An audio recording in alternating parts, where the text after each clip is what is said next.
I don't know, like 60 something. It's a lot of episodes, but joining us today, we have Mairbek Taisumov, one of the best lightweights in the world. You know what I mean? Like you've been incredible for a long time now in the UFC. How do you feel right now about your status in the UFC? I feel good, brother. I feel good, but I want to fight some top 10 guys, but this makes me problem. They don't let me fight against these guys. This is the only problem. I'm always in shape, ready to go, even today. Yeah, you've been trying to get a lot of fights, I've noticed, on almost every card, like Shanghai, what is it, in Australia, all these cards that are coming up, you're always like, hey, I want to fight, I want to fight, I want to fight. Nobody is signing the contract, or what's going on with that? No, I want to fight. Right after my last fight in September in Rotterdam, I asked for another fight, yeah. Mm-hmm. It was a Poland show. It was a Shanghai show. Now it's Canada show this fight week now. But I don't know. They just tell me to wait. I don't know why am I waiting. I'm always in shape. I feel good. No injuries. But yeah, the top 10 guys is busy, this and that. But I don't want to wait anymore for the top 10 guys, yeah. I don't respect these guys anymore. Now, with the guys that, like recently you were like, I want to, fight Cowboy Cerrone. There's a lot of rumors going around about, Cerrone, like, are they going to fight? Are they not going to fight? Did they get the contract? Did they not get the contract? A lot of things on Twitter, right? So what is the real story? Can you tell us the real story? The real story is like this, yeah. When I hear that Cerrone coming back to lightweight, I just want to welcome him in the lightweight division. I want to fight him. Yeah, I ask right when I hear that, I ask for him. Like, I want to fight him. Let me fight against Cerrone. So he coming to lightweight. But I never get answer, I call out Cerrone. But I think, you know what? We all know Cerrone fight anyone, yeah? Mm-hmm. But now is a bad time for him, I think. He didn't fight in lightweight like 2 years or more than 2 years. Wow. Yeah, and he have 2-3 losses in a row. And last fight he get knocked down, I think he need the time, and I want to fight in Australia card now in February. Mm-hmm. So it's not good time for him, I think, yeah. But the fact he don't fight, so I wait for another guy. I hope I can fight him. Who is a guy that you think like, hey, they're open to fight you?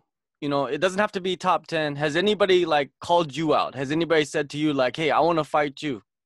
No, of course not. Nobody said it. I'm calling here everyone out, but the top 10 guys, I don't want to wait anymore for these guys, yeah. I lose already 1 year waiting for the top 10 guys, but I don't want to wait anymore of these guys. I just want to fight, so I hope they will find some opponent for me for Australia card in February. Yeah, it seems like you've become like the boogeyman of the lightweight division. Do you know what the boogeyman is? The boogeyman is like, I know, yeah. Yeah, you become like the boogeyman. Like you're around, but everybody's scared to kind of like say your name. So how does it feel to be like at that status? It's good and bad, right? I swear, in the fight can happen anything, yeah. But I feel inside, I feel like I can beat all these top 10 guys, everyone in this one, yeah, in top 10. I feel like I can beat anyone from this division, yeah. But the problem is they don't give me the chance to fight these guys. I hope one day I will get these guys and I will show them that I'm another level fighter, yeah. They can say I'm number 4, I'm number 5 ranking guys, but I don't know who do the all rankings. I think these guys don't deserve to be in the top 10. Yeah, the rankings don't mean nothing. The rankings are garbage. Like, if you look at the rankings, it doesn't make any sense, some of the things that are in the rankings of all the divisions. And so, really, they don't make fights from the rankings unless it's good for them, right? Yeah. If you think about it. So, I don't know. There's so many fights you can make. But you saying like, hey, I want to just fight as soon as possible, right? So, Well, what about going to welterweight? Did you ever think about that? Yeah, if they let me fight, I swear I can fight welterweight too. Yeah, I'm even small for lightweight, but I'm ready to go. I need just opponent. I want to fight. I don't know. It's so many lightweight, so many fighters. I don't know how they cannot find me some opponent. I have to wait so long. I wait. Last time I wait more than 1 year for the opponent. I get this opponent in Rotterdam. I get that win, and now I'm waiting, still waiting. I don't know As how somebody long. that knows him, most people say that that they're fighters and they want to, but I understand that it's a business as well, and you want to take fights that are, make sense. But he's like one of the few people that actually will, when he says, I will fight anyone anytime, he literally will do that. And other fighters say that, but like when he says that, he really means it. And it kind of sucks for him because, me knowing him personally, he does have to wait for people. And it is kind of, like when he says it and on Twitter or wherever it may be, and then people actually don't take the fights and stuff. So it is quite frustrating because he's at the point now where he should be fighting top 10 opponents. But I think, for the other guys, it's like, man, I'm going to make this amount of money and I fight this guy, like when I could fight this other guy over here and make the same amount of money, but the guy's not as tough as he is. So it's a very shitty position. Yeah, it's terrible for, somebody that is so like you explained to me right now that you're like inside, you could beat anybody. You just need the opportunity to do it, and nobody's giving you that opportunity. The top guys are not giving you that opportunity, which is kind of like it shows you that the division is kind of scared, and it's shitty for the division. It's not good for the division, the image of the division, because it's supposed to be Yeah, lightweight division, is supposed to be the toughest division. I tell you one thing. Yeah, before was a sport. Yeah, mixed martial arts. It was sport. Now it's become show. There is no like, I'm man. I fight this guy. Whatever they give, I fight. This is not anymore in UFC. It's not anymore in UFC. UFC who gets money, who makes money, who makes show. They let them fight. But yeah, Do you think that a lot of people, when they're talking, they're just lying? They're not saying what they really believe or what they really feel. They just say what other people want them to say. yeah. They many even in top 10. Look, this Dustin Poirier. He said he fight anybody anytime.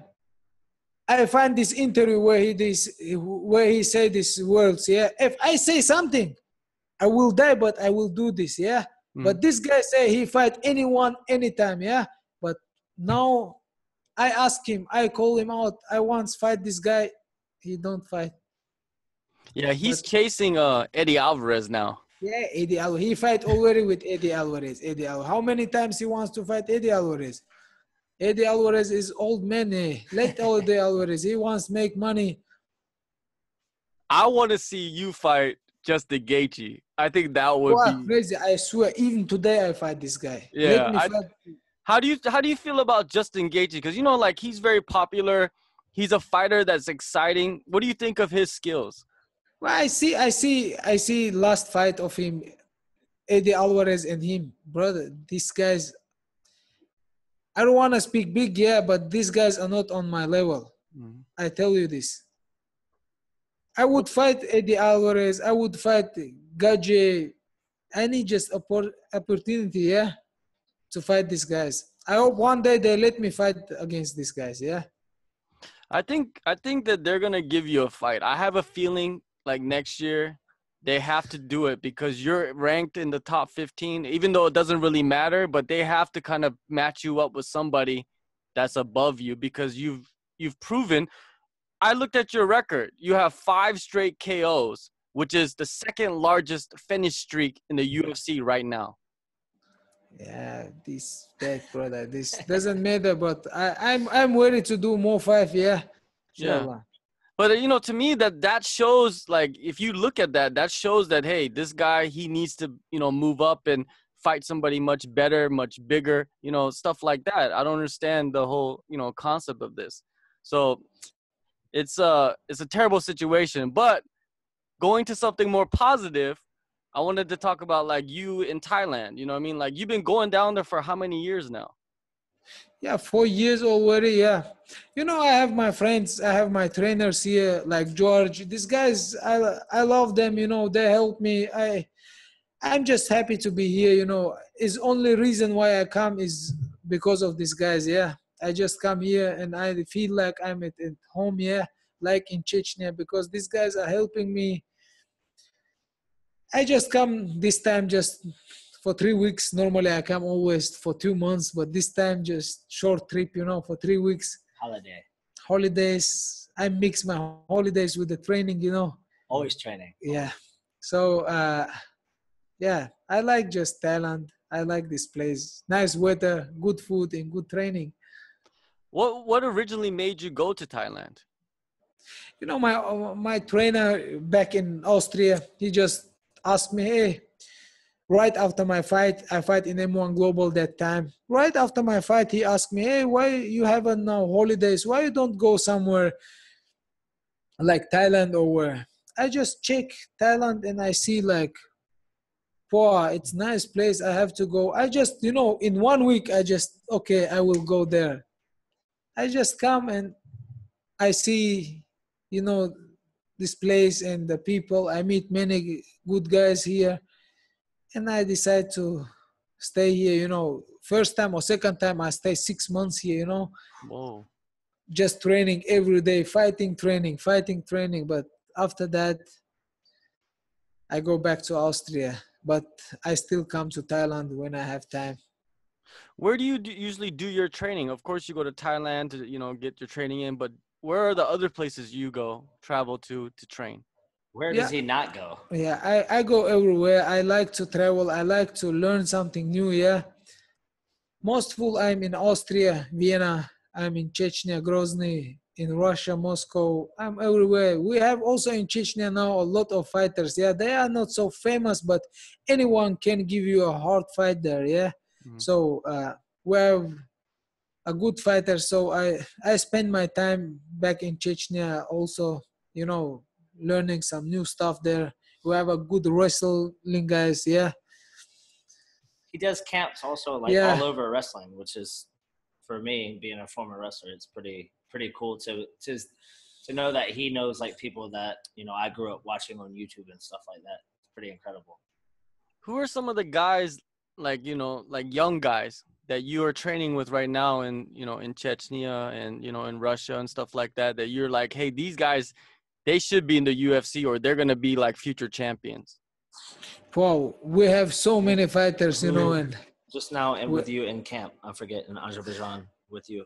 yeah, we have some guy also. He's also 11-0 or something like this. Yusuf Raisov is from my team, you know, Berkut team.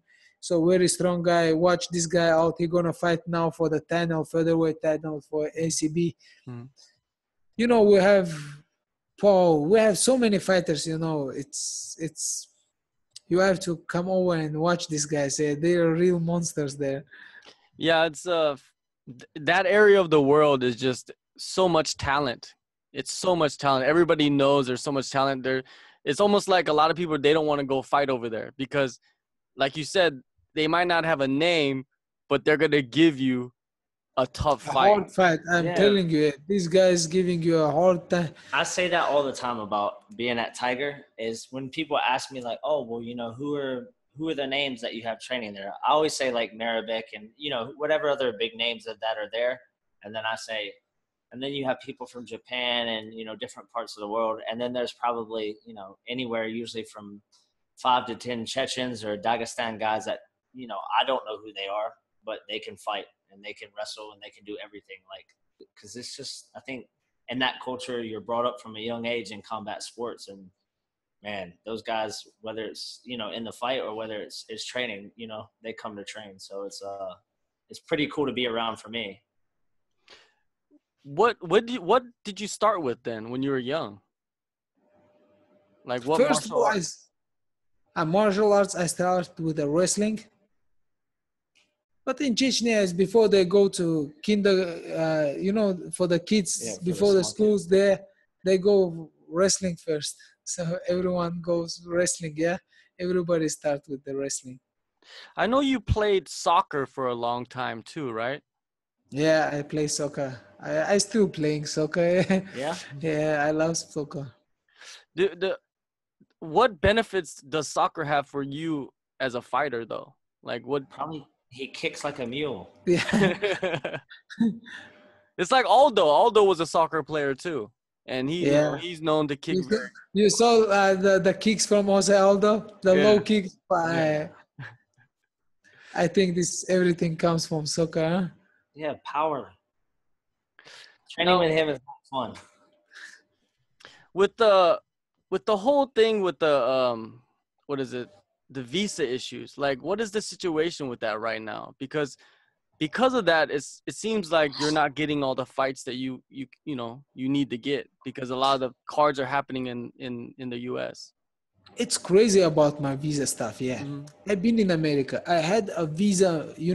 I had a pay one visa, working visa for America. Mm-hmm. I fight in America. I pay taxes, no overdays. Was everything okay? I come back from America. I had a 2 years visa, but I just go once. I just fight one time, Mm-hmm. and the rest fights I did in Russia. And then the UFC give me a fight in Boston. And this moment I go to the consulate, for the visa, and they just say to me, "Hey, you know what? You just have to wait." But they didn't say how long I have to wait. I'm not criminal. I don't have any criminal or something bad things. I was like thinking, okay, maybe 2, 3 days, 4 days. It's almost 2 years. I still don't have visa. Yeah, I'm waiting still for my visa. But now my lawyer's working on it, and hopeful very soon it will be okay, and I will get my visa. What is your lawyer saying? Like, how long do you think that the time frame for that would be? Now I need some criminal record from here from Thailand. Mm-hmm. It's the last paper what I needed. I will take this now on Friday, and I will bring this back to Austria, and we'll see. So I hope in couple weeks it will be okay. Fix it. I hope that. And then the big fights. Yeah. It's so ridiculous how you had a visa, you went there, you worked there, you paid taxes, you go back, you reapplied. They don't want to give, now they want to do all these like checks and shit like that. That's ridiculous. I don't understand. You're gonna be on TV. You know what I mean? Like, you're gonna be fighting on TV live. People are gonna watch you. All eyes are gonna be on you. I don't understand these people. Yeah. Yeah, it's crazy to me. Like, what are they America. doing over there? It's all about politics. Crazy.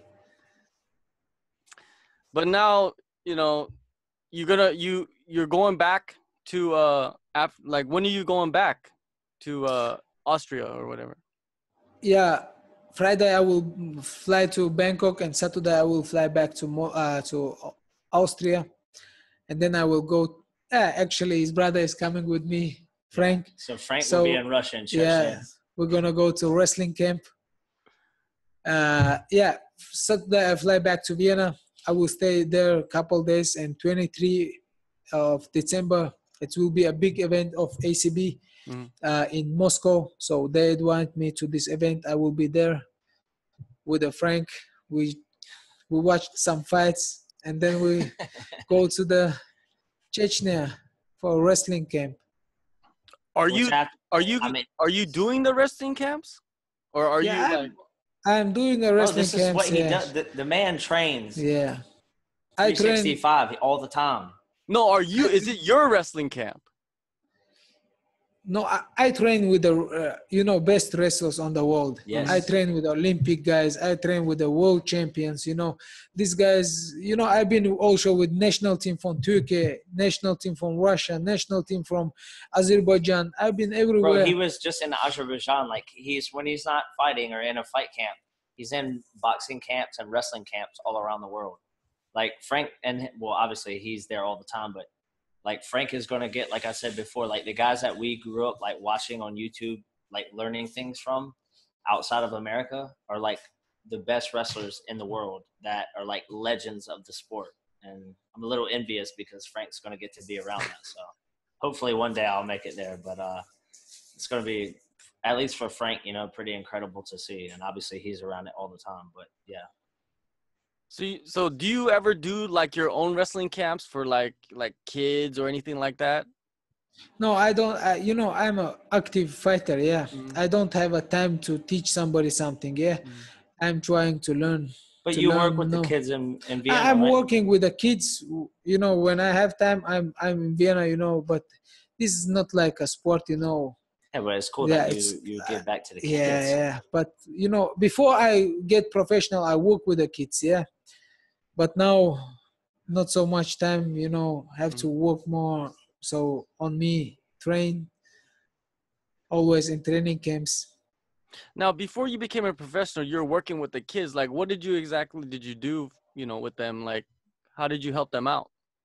You know, in Austria, the kids, you know, when they get 14 years old, is like, you know, they becomes like men's, you know, and most kids, they smoking and, you know, have some things with the drugs and stuff like this. I just teaching that is a wrong way, you know, showing them, you know, make them interesting, like sport and this and that, you know, stuff like this. So you become kind of like a mentor for a lot of the teenagers. Yeah. So is there any like uh crazy situations with that? Like you had to like go and do something, like help some kids out. Like is there any like one kid that like stood out in your mind from your past? No, you know, in Austria, the kids is not like in Chechnya, like, you know, Mm. like so crazy. If you speak with them, they understand, you know, and and in Austria, Vienna is. I'm living in Vienna. Yeah, Vienna is not so big, you know. I know everybody, and everybody knows me. You know, they respect me, they love me. You know, I'm only UFC fighter there. You know, and the kids like, if I say something, they hear. You know. So there you have a lot of respect in that area then. So it's just like Yeah. automatic. You give respect, the respect you will get also, man. Now I want to talk about, you were very young, at a young age, you moved from Chechnya to Austria. I think it was like 13 years old, am I correct? Yeah, 13 years or 12 years I was when I moved to Austria. You know, I don't want to go to Austria. Yeah, actually, I want to stay in my home. But you know, my parents, they decide to leave Chechnya and go to Europe, because my parents was working in Europe. You know, in Poland and Italy, and then they just decide to go to Austria because there is better school, you know, then I can learn some Germany, you know, English and stuff like this. And yeah, actually I want to stay in Chechnya, but they don't let me. I know, I remember how I cry when they take me, you know, from my friends. But yeah, now I'm happy, you know. When you moved to Austria, what were some of the like struggles? Because 13, 12 years old, that's a very like sensitive age for So you move into America, John. well, I moved when I was like 4 years old, so I was just like a baby, but 13, Okay. 12 is a different, scenario. It's a different story. Like you said, Teenage all your years. friends that you Yeah, made. it was very difficult, you know. And when I arrived in Vienna, I couldn't speak German, you know. I don't understand nothing. I don't speak English, you know, nothing. It was so difficult. I don't understand the kids in a school. I was like sitting here and nobody speak to me, you know. It was difficult. But I started to learn German, you know, and How long did it now take you? I actually, you know, in 2 years I start like understand and speak, you know. Right. Yeah, I learn very And quick how many actually. languages you speak? So I speak Chechen, my language, and Russian, and German, and little bit English. Very good English. No. So like like you said, when you went to school, you didn't understand what people were saying. Like, was there like certain moments where you just like you're telling your parents like, let's go move back to No, you know, in Chechnya, if the father say you stay, so you stay. It's not about you. I want go here, go there. It's like you know, respect stuff. Is in Chechnya is different. The kids, the father, the family teach different, like in Europa, you know. So if my father say to me, or my older brother say to me, no, Beckan, you will stay here, then I will stay there. So it's not like, I know my father never gonna tell me a wrong thing, you know, and that's why I never asked to go back. Did you ever get in fights in Austria as a kid? You know, first when I come, some kids, you know, they don't know me, you know, but before I go with 12 years, I had almost like 1,000 fights already, street fights in Chechnya, you know. They didn't know me, but they tried to do something, yeah. But I beat some 2-3 guys, and after this, never they touched Nobody me. bothered you. So how But was in school, everybody loved me actually, you know, Yeah. because I protect. You know, in Austria, it's like some other big guys come from another school, you know, wants to be cool and stuff like this, you know, gangster shit. But 1-2 times I catch these guys, you know, beat them up, and then after this, all school, you know, they love me because I never let somebody touch the kids of my class or of my school. So basically, naturally, you're very good with your hands and fighting from a young age.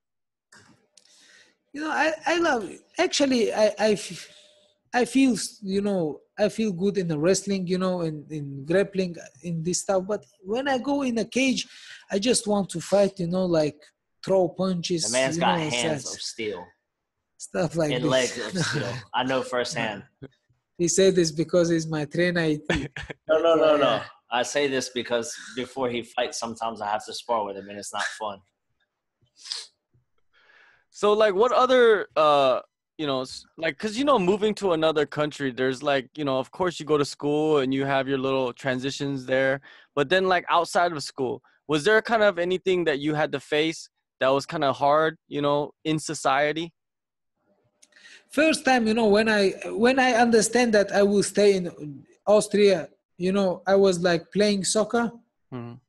doing my training, like I visit like 3 times in a week. I visit soccer team, you know, where I play, and 2 times in a week I visit my wrestling, you know. Just I find some wrestling club. I was doing sport and learning German. So that's it what I do, you know. I never go somewhere. I was just learning German and study my wrestling, and so I was like playing soccer. So when you doing your wrestling and soccer, because that's like totally, I don't know, like many people that wrestle and they Complete played opposite. soccer. It's like opposite sports in a way, right? Yeah, it's opposite sports, but in Chechnya, you know, all kids, everyone, you know, it's like, you know, you have to know how to protect yourself and stuff like this. And I knew this from kid off, you know, I have to be like, you know, man, and I have to know how to fight and stuff like this. And first, what I find in Austria is like wrestling team where I can train, yeah, and get better. How was the difference in Austrian But wrestling and that was Chechen all wrestling? Chechen wrestlers there. Oh. Yeah, is I find the Chechen club, you know, where the all kids training, you know, and the trainer was from Chechnya. So, you know, all our kids, and I become many friends, you know. Is there a they big all in Austria? Is there a big Chechen population? yeah, it's many Chechen guys there, you know, and the wrestling team, you know, like I search for wrestling club. When I come there, I see so many Chechen guys. Wow, was so happy, man. Yeah, so it must have been very like an easy move then, since you could wrestle, you play sports, because when you're young, playing sports is like number one thing to do, and you're just you don't have to think about nothing else. You're just playing sports, right? Yeah, So it must have been yeah. a good time when you were young at that, you know, in Austria.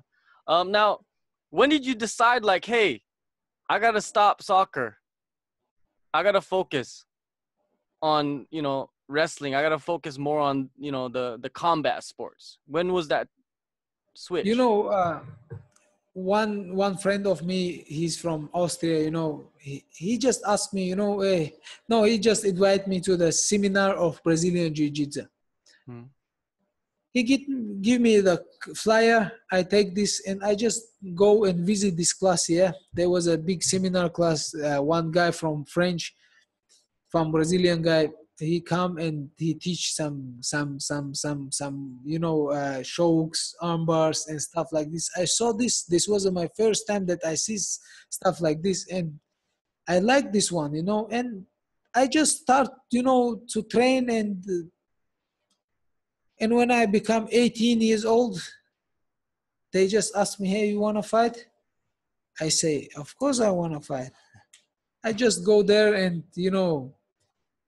I did the first fight in Germany. It was in some discotheque, in a cage. I become there, I watch, why? And then I fight first time, I don't know, I was so, I had a fights, I know to fight, but never fight like in a It's cage different. stuff It's like very this. It's different. very different, yeah. But I go inside, and then I just jump on this guy, I beat him, and then I shock him in first round, and I like, whoa, I win. I come out, and I feel so happy.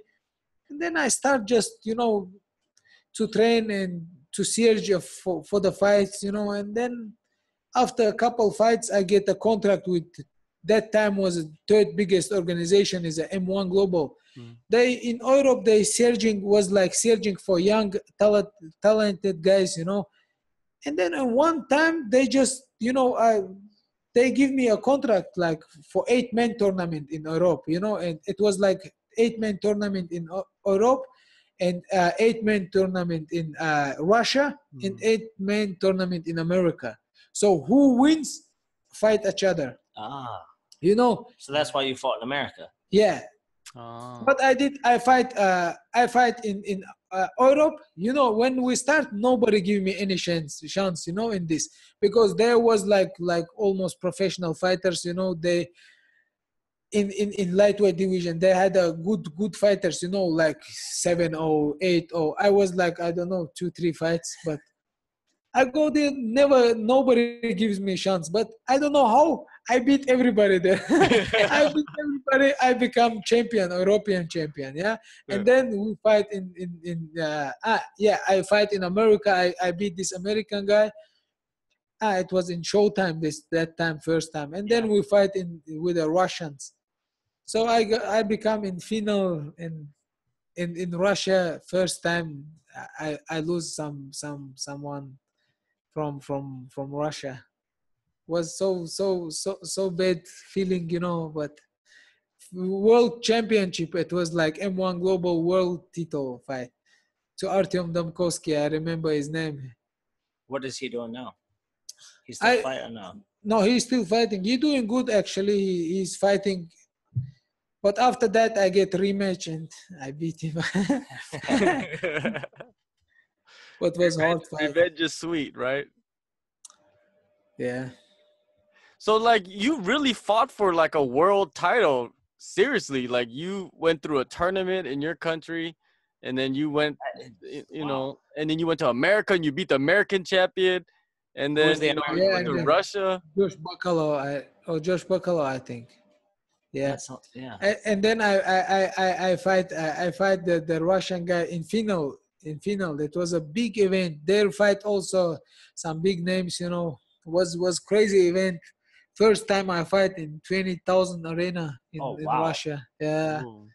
And how many fights have you had at that point? There I have almost like, I don't know, 12 or something fights. But I fight like in EMEA, I fight like 4 times, 5 times. I was like keeping fighting, train fight all the time. Yeah, it seems like in that area, like people fight. Like in America, like if you fight like 3 times a year, 4 times a year, that's a lot. But over there in like Chechnya and Russia and those areas, guys are fighting like 10 times a year. Yeah, I'm telling you, even me, if I would have this visa, I would fight every Saturday there. They don't let me fight. I'm not that big lightweight, I'm not cutting so much weight. I have no problem with this. And I feel good, I would fight, if no injuries, I would fight every weekend, I swear. Now, what do you think about, let's go back to the UFC. What do you think about all these guys getting busted by USADA? I tell you one thing. Now is my time. You know why I feel my time? Because I never try anything illegal never in my life. Look this top 10 guys, look this all guys here. They get first round, after first round they get tired. Even the body is changing from them, says Uisadakam. Now is my time to beat these old guys, I'm telling you, yeah. Before they find something new stuff, I have to beat them all. Yeah, there's always something new. These all guys are steroids, guys. Now change, look the body from all these guys before the Uisada and after Uisada. Even the bodies changes from these guys. They feel they are not strong in the head. I tell you, these guys they just sitting in top 10, you know. But one day we're gonna catch them. Thinking about like the UFC and like your situation with the UFC, and like you look at other people's situations too. You know, it's not just you. There's a lot of other fighters that have, you know, situations like that are not good for them. Now, when you look at the lightweight division, Conor McGregor's a champion, right? But he doesn't fight. Tony Ferguson is the interim champion, but he's not gonna fight. So, like, what do you think about the division right now? Is it kind of not a good division, you think, the situation? No, I tell you one thing, yeah. Conor McGregor did good job, yeah. He did millions. This guy chilling somewhere and we sitting here in Thailand doing interim, man. What we talk about Conor McGregor? This guy did a good job, yeah. He chill his life. I think he never gonna come back. For what, eh? He fight best in the boxing. He have 2 titles in the UFC, yeah. We don't speak how he did, yeah. Definitely 100% UFC helps him to get these titles, yeah. He lose one fight, next fight was like he win one fight and he fight for the belt. This stuff, you know, UFC helps him, but we don't talk about help, yeah. We talk reality. He is a champion. He was featherweight champion. He was a lightweight champion. So, you know, about Conor McGregor, these guys, you know, Tony Ferguson is crying, speaking all the time. Conor, what Conor? Tony Ferguson have to also fight now. So, you know, they have to forget about Conor McGregor. Then they don't gonna see Conor McGregor anymore, I think, yeah? They have to do so many things to be like Conor McGregor, you know? Look, Kevin Lee. Kevin Lee, I shame when I see this guy, bro.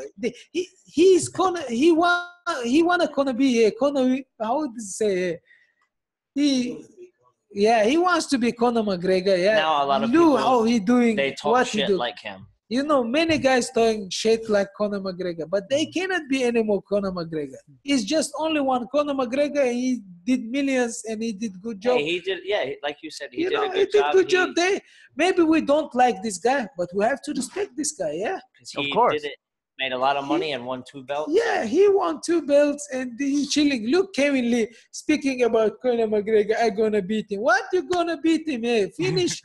Conor McGregor chilling his life, eh? You have to work. You have to fight. Exactly. I would shame to be like him. Be original, yeah. Be like, how are you? Yes, not I think like. that's a good point.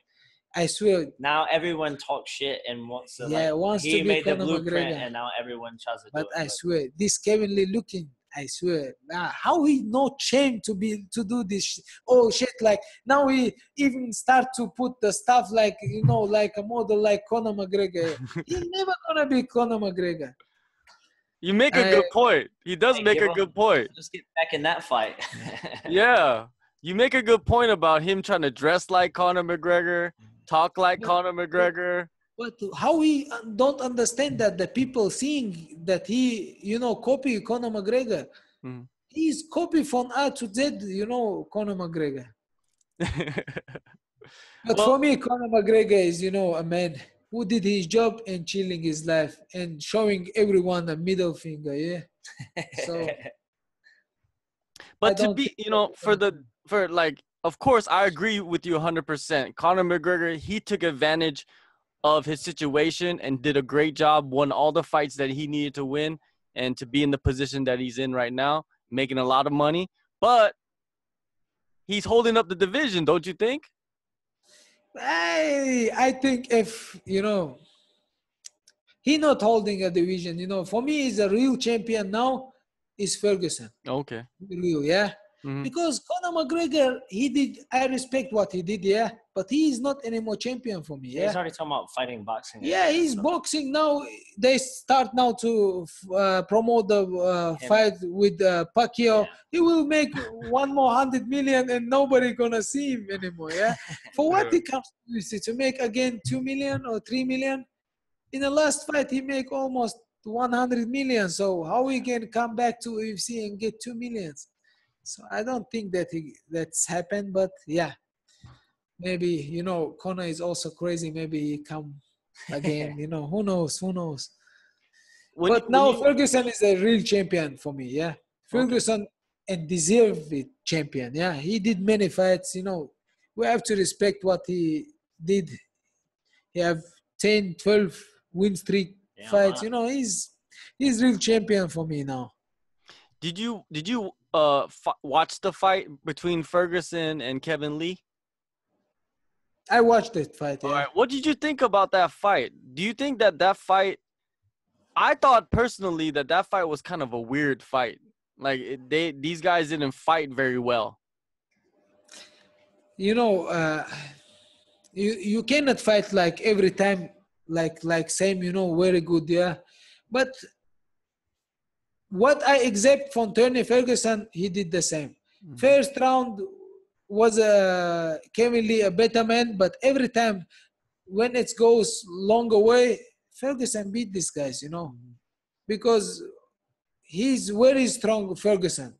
He's conditioning, he's grappling, and good stand up, and Yeah, but I think, in my opinion, and I'm not, obviously I am biased because I'm friends with him. But, I think that he has very good stand-up. I think he's very good all around. He's extremely, extremely tough. But I feel like if some like Beckan was to fight him, he has good striking. I don't think either one of those guys are taking him down. And I think that as much power he has, because I think Ferguson gets hit a lot. And Yeah. someone like him were to hit him, it would be not, it would be very detrimental. It would hurt him. So it Damaging. would be, I think those are, yeah, very, like, there would be a lot of damage, but those are like, I think those are like, yeah, he's in the top 15 or whatever, but not in the top 10. But they're like any of those guys, in my opinion, again, because I know the guy and I've trained with him and I've trained with a lot of high level guys. It's exactly why people don't want to fight him, because they know it's a dangerous fight for them. Like, again, it comes down to like prize fighting. You're going to fight this guy for like the same amount of money as you're going to have to fight him. They're probably going to pick that other guy 99% of the time. And it sucks that it's like that, because he is, like he said before, it's like what happened to being like a man and stuff like that. But, it's prize fighting, and that's unfortunately the shitty part of it. What do you guys think about the staph infection on his chest? And they still let him fight. Well, I guess that would be up to the doctors, but as I've told you before, I mean, as a wrestler before, I've had infections and stuff wrestling and like tried to like mask them and hide them because I knew that I had to compete. And it's not like, of course I wouldn't want to fight someone with staph, but like, hey, if I saw the staph on the guy and I knew that I was fighting him, I'd just be like, all right, well, I'm going to fight him. And if I get staph, I get staph. It is what it is. Mm-hmm. For me, like the infections and stuff, like, of course you don't want to get staph in training and stuff like that because it's very bad and it's happened a lot and it's happened to you before. Yeah. It's terrible in training. But like if it came for me personally, it came to a fight, then if I knew my opponent had staph, I would, even the week of the fight, I would just be like, okay, well, we're going to fight. And if I get staph after the fight, oh well, but like I need to fight, in my opinion. And I've had a fighter before, a Thai kid, who I knew needed the money, like was like, $500. But for him, that was, twice his salary that he would make in 1 month. And he covered it up and he fought. And maybe I'm wrong for that, but that's just my opinion. What do you think about that? I know just, staph is a bad infection. I had it once in my fight, the staph infections. And I learned a lot from this, I think if you take this sport serious, it's not about money. He says, if somebody need money, he does, yeah. But I'm here not about money, Which is another thing that sets him apart from You other know, people. I knew, even UFC asked me not to fight in this fight, yeah. I was like very sick before my fight in Brazil. I lose. This guy beat me, yeah, but normally I people swear don't know I what have to happened smash before. this guy, yeah. Mhm. Even in first round. Even my trainer was like telling me, yeah, don't fight this fight, yeah, but I didn't even know him at this point. I had a mutual friend, and my mutual friend worked for the UFC and told me before I ever met him the whole story that, he couldn't close his hand and couldn't punch with one hand because of the staff. It's serious. It's very serious. So your fight against Michel Prazier, yes, yeah, yes. that was a few years ago. Yeah, but I learned a lot from this fight, and I know now if you injured, if you're not in 100%, but I don't know when it's happened. I think I would also fight because even there I couldn't, I couldn't sit because I was so sick. Yeah, but I don't want to say I don't want to fight. Yeah, and that's why I fight in this fight. Yeah, I think is more inside. You feel bad if you have to say, oh, I cannot fight or stuff like Yeah, I this. think it's, as a coach, it's like the person I'm referring to was like, it came up the day of, so it wasn't like, he wasn't really physically that I could tell or that he showed affected by it. In his case, it was completely different. So I think it's kind of a case by case situation.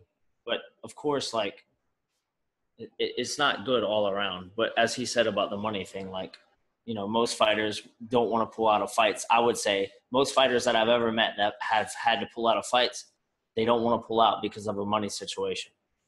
And most fighters, again, fight, in my opinion, because, it's the way they earn their living, and it's, they might like to fight, and they do obviously like to fight if they do it at this level.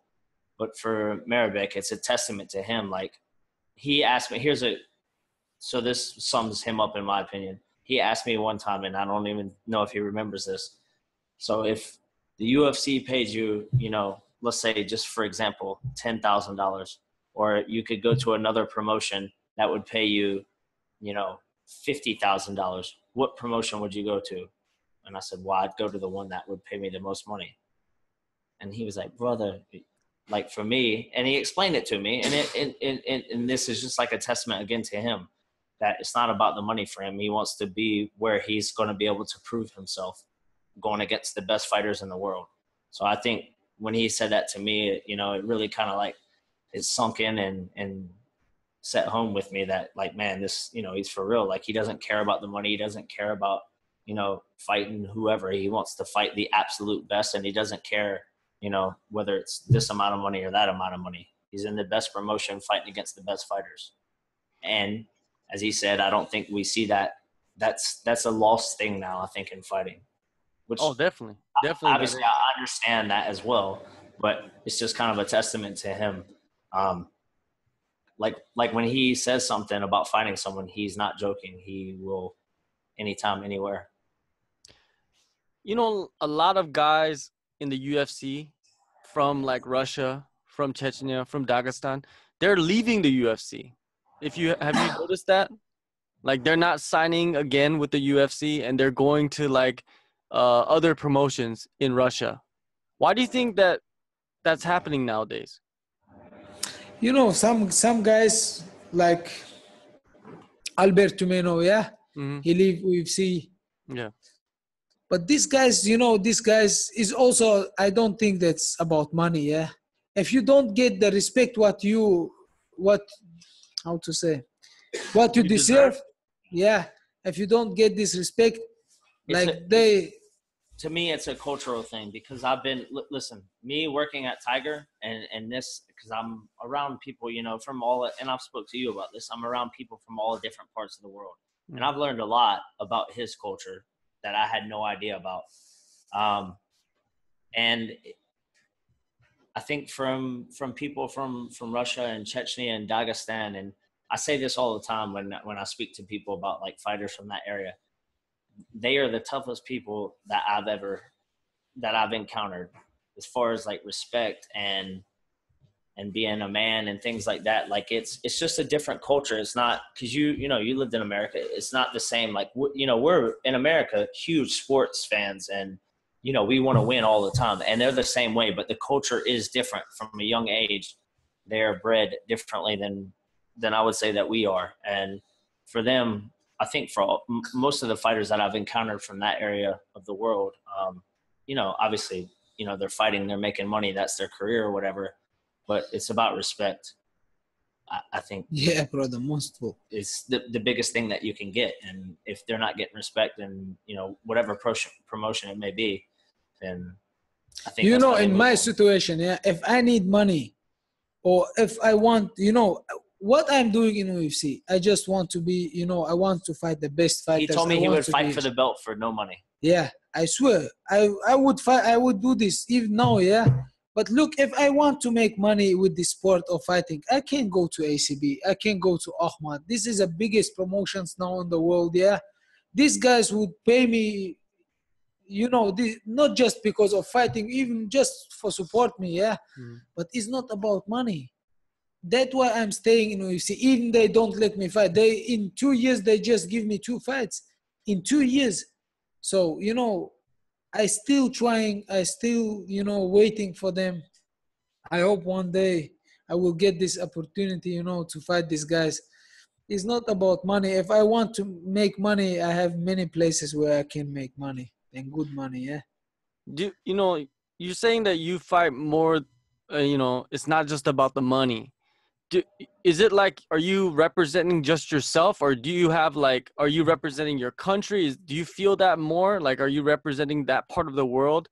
I represent, first of all, I represent my country, Chechen Republic, all Russia. I represent Austria. These places is behind me. You know how many million people watching me and supporting me. So, I've seen people fly to Thailand because they know he's here. I'm serious. I swear, that's insane. That's dedication. Yes. Chris Wade, you were supposed to fight Chris Wade, a long time ago.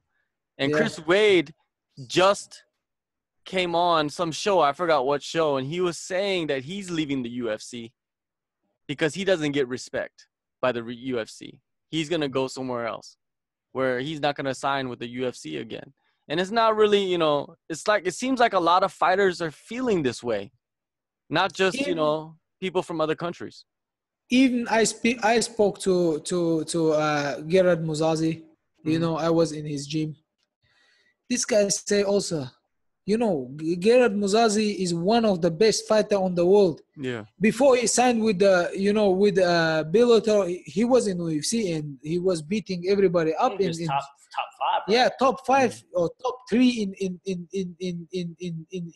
the UFC, But they don't respect him. When he feel that he not get that respect what he deserve, he just leave. And he says to me that it's just about respect, nothing more.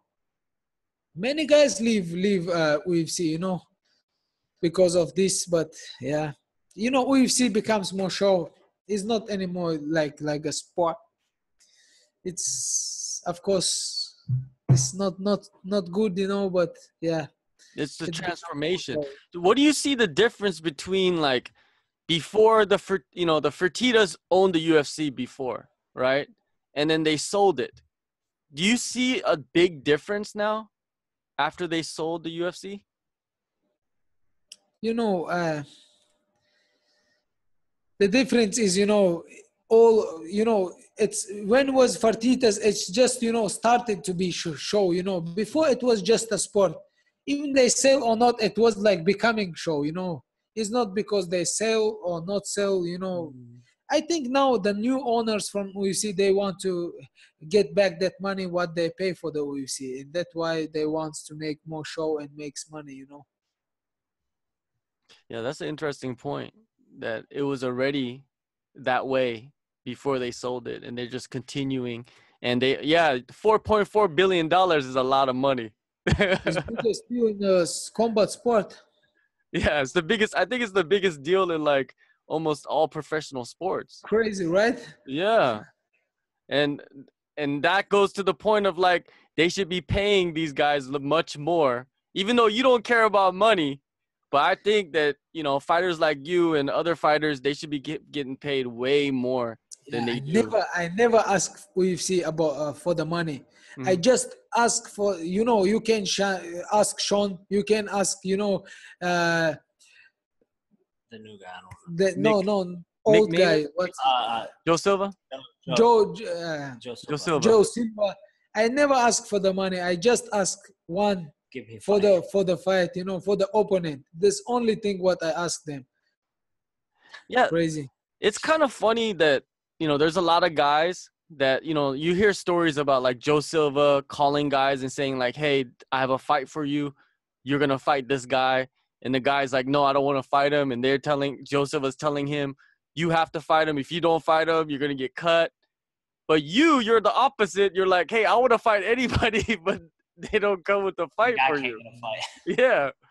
It's crazy, man. Like, Joe Silva's not even there anymore, so it doesn't really matter. But I'm saying these stories that come out, it's just amazing that, you know, it continues to happen with everybody, you know, especially you. But anyways, like, all right, it was good having you. I know you're a busy man. You're training all the time and having fun at the same time. So hopefully you get a fight soon, especially on that Australia card, because it seems like they're building that card up pretty huge. Mark Hunt just got an opponent. They have a title fight. All the Aussie guys did, right? I don't know. Did they? I think Ty did too, or he's close. No, I haven't heard nothing about that, but maybe. I'm not for sure. I really want to get in this card. I hopeful that Sean will give me some fight, and yeah, I can show me a new Mairbek Taisumov in this card. Yes. New every time, knocking out different guys. Yeah, yeah. Yeah, it's amazing what you've been doing. You know, I've been watching you for a while. Hopefully you just continue your streak and get to that title and smash whoever you face. Thank you for your time. Thank you. And I hope next time when we speak that lightweight 10 will be here and we sit like this. And we're going to speak again, yeah? Yeah, for sure. For sure. Sounds good. Thank you. And George, it was good talking to you. I'll see you guys next time. Next time, definitely. I'm gonna keep you to your word. The lightweight belt is gonna be as I told you earlier before he got here, if he gives his word, that's it. All right, I'm gonna see that shiny belt, that 10 pounds of gold. All right, thank you. Thank you, man.